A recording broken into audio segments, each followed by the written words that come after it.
Hey guys, it's me, Rella the Stylist, and I'm here with an updated middle part sleek ponytail tutorial. It's still kind of the same, but a little bit of things have changed. So I just was like, let me give y'all an updated version. Let me give y'all a 2023 version of the silk ponytail. Did already press like 75% of my client's hair, but I just want to show y'all a little 25%. So before I silk press, I like to go in with the She Is Bomb wax stick and kind of go through just part randomly and wax some of the hair.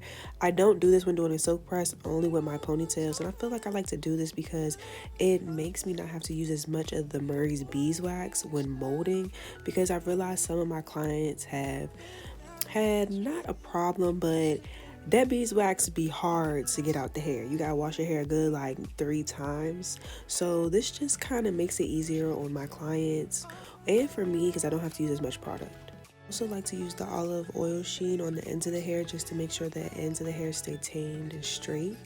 If you guys want a real detailed tutorial on how I get a good silk press, I did just upload a silk press tutorial, so y'all can go check that out. The link will be in the bio. But this is just more about me molding the hair. This isn't really about the silk press. But your foundation does matter. So if you don't have a good silk press, you're not going to have a good sleek ponytail.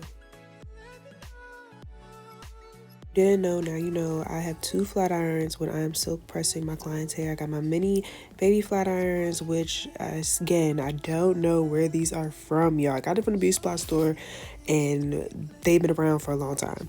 And then I go in with my, I think this is a 1.5 inch baby bliss flat iron. And that's what I do. I don't really like the hot comb, and I feel like a lot of my clients are traumatized with the hot comb.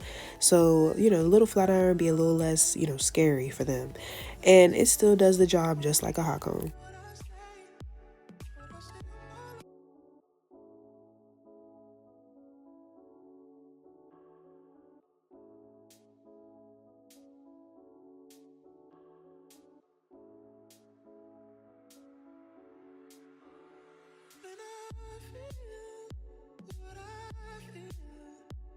Sometimes it's hard to tell you so. You may not be in the mood to learn what you think you know. This is my client's hair, completely flat ironed, and as y'all can see, her hair is straight. You can even see the shine. My client does need a trim, but she didn't get one today, which is totally fine.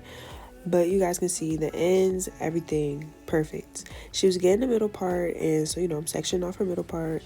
And if you didn't know, the easiest way to silk ponytails is to work in sections. So I'm doing a section from the middle of her head to the ear, and the same as on the opposite side.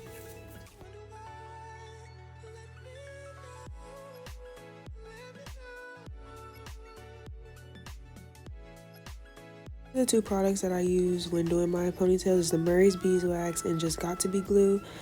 Y'all kind of already hip to these products. They kind of been trending and surfacing for a long time, so these aren't really nothing new. And then when I get to the back of the hair, I like to section it into 2 sections. That bottom section I'm going to use, I'm just going to put that in a ponytail and not use any product. So this is one of the things that I've changed when doing my ponytails. I like to use a edge brush, and before I did use an edge brush, but I like to use the extra large edge brushes. Now I use a regular edge brush, the ones that you'll use on your edges, because I feel like the little bristles on that brush just gets every strand of hair. After I section off the back section, I then take my top section and divide that into 1/3. As y'all can see, I put too much of that beeswax right there, but we're not going to talk about that. So I like to take the beeswax and focus it on the roots and work my way down. Using the edge brush, I am using my hand as well just to help mold the hair and rub the beeswax in, because y'all see I'm putting in that work with this little brush, like I'm brushing, and it kind of looks like I'm being a little rough, and I'm not gonna say I'm being rough, but I am putting a little bit of strength into that brush, okay? Because you want to make sure your ponytail is flat. You want to make sure all the product is blended in. And then after that, I take my Got2b spray, and before I do anything else, I continue to brush, recheck, make sure everything is flat, because I like to also have the Got2b spray kind of blended in with the wax. So all the brushing and molding, I then take my bluebird, or is it blackbird? I don't know. You see the words are gone, but I'm gonna put the link in the bio of what this blow dryer is called, because everyone always asks me about my blow dryer, because this is a really nice blow dryer.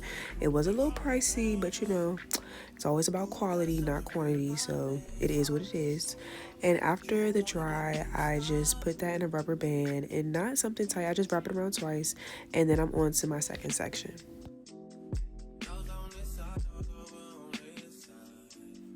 Just follow the same steps as I did with the last section, blending in the beeswax, making sure the hair is flat, brushing until I feel like it is perfectly flat, just the way I like it.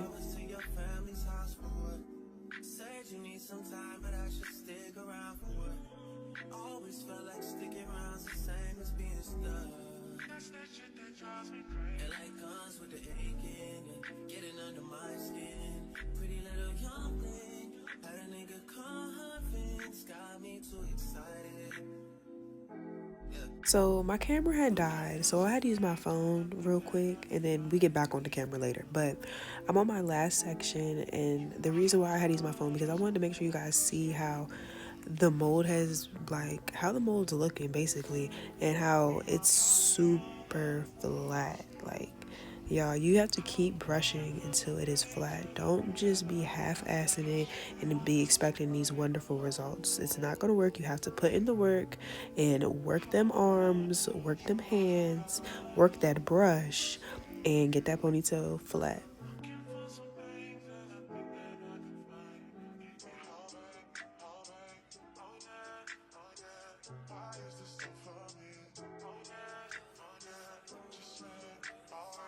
You know, I like to use the fabric cotton hair ties because they stretch and they're not tight. They're so hard to find, so I'll be ordering them off Amazon, and literally all you could type in is cotton hair ties and they'll pop up.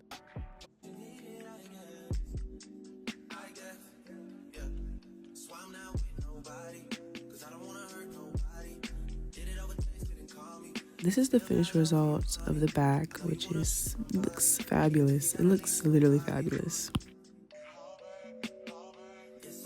Oh, I already did the one side, so now we're on my last section. The first thing I like to do is kind of just brush out the baby hair, get an idea of how much baby hair we got going on. And of course, always ask your clients if they want dramatic baby hair before you just start pulling out endless baby hair, because some people really cannot keep up with the dramatic baby hair, which is nothing wrong with that, but you don't want to set up your client for failure. So y'all saw I divided this section into two sections, then I took the one section and divided into another section. I don't know why on my sides I like to part in an angle. Like you can see, it's kind of parted a downward angle. I just feel like it helps when I'm trying to lay the hair and also kind of have it in the same direction as the hair that I already had molded, because since the hair in the back is all hard, you want to kind of lay your side hair in the same direction as the hair in the back, because if not, you're going to be messing up your mold in the back. If that makes sense though. I try to explain that the best I can, but basically you just want to keep brushing in the same direction.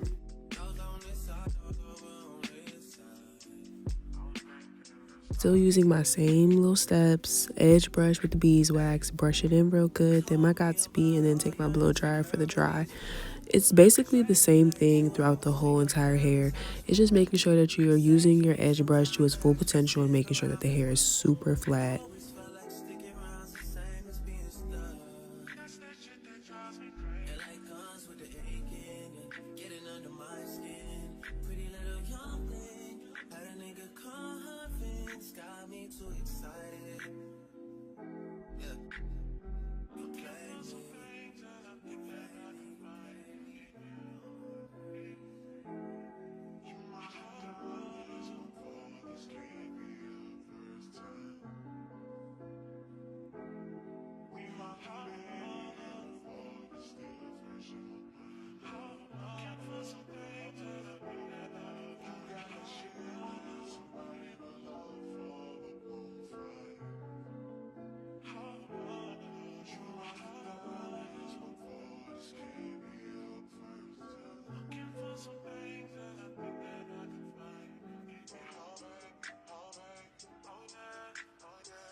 After I finish molding, I then just put a rubber band around it, and the cotton hair tie is still there.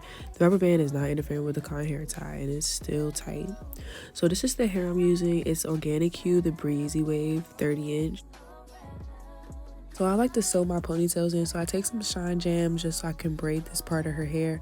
I do like to add braiding hair to some of my clients' ponytails, just because when sewing on a ponytail, it is heavy. So when adding hair to any ponytail, the hair will get heavy, the ponytail will get heavy. So I feel like adding braiding hair, it just gives it that extra structure that it needs, just to make sure that it's sturdy. Like y'all can see, I'm pulling on it to make sure that it's there and it's not going anywhere. And I don't braid all the way down, I just braid a little bit down, and then I just cut the remaining hair off. Right here, I'm just taking the end of the braid and sewing it upward, just so that it's not real flimsy and the tracks have something sturdy that I can sew into, because I could sew it just how it was like that, but it's just not sturdy enough. I need good sturdiness so that the ponytail is there and not moving. And after that, I'm basically just sewing the tracks onto the braid now. I used a pack and a half of hair. I use as much hair as needed. I match the amount of hair as needed for the density of my client. So if my client has really thick hair, I'll probably use 2.5 packs or 2 packs. And if my client has thinner hair, I'll only use a pack or a pack and a half. I like their hair density to be matching the ponytail. I don't like to overdo it or underdo it. I like it to be exactly the same so it looks like their hair.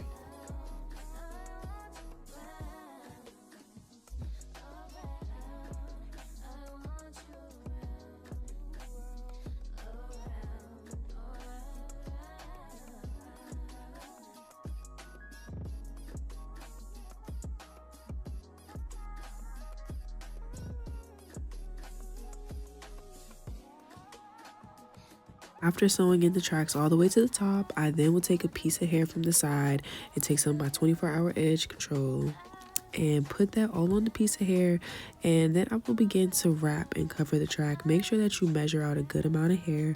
You don't want it to be too thick or too thin and the track end up showing, or it just looks bulky and ugly in the back. So take your time with this, no need to rush.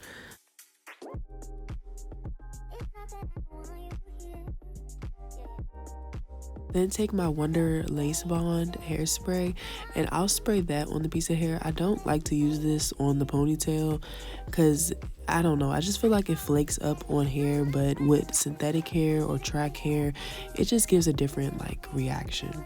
So this is the ponytail, and as y'all can see, it is slicked down. Like, and you can see she's smiling because she know her hair look good. Like, her hair looks bomb as hell. Thank you guys for watching. Don't forget to like, comment, and subscribe, and I'll see you guys next time.